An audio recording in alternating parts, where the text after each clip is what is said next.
Welcome back to another technical video. Today we're going to be going through your question, answering it, and hopefully finding that solution. Guys, remember to stay just a little bit crazy like me, and hopefully you get to that resolution.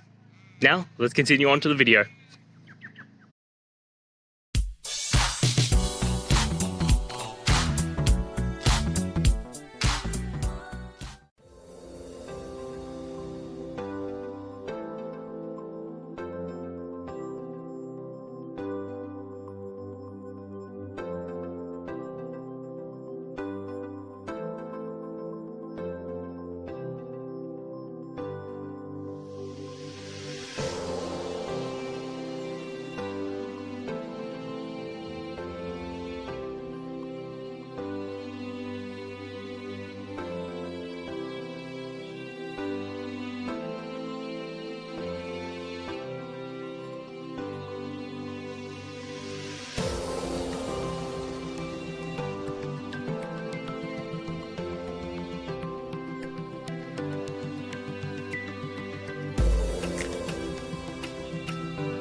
And that's it, guys. I hope we found the solution you're looking for. And look, if we did, please hit the subscribe button. I'd really appreciate it.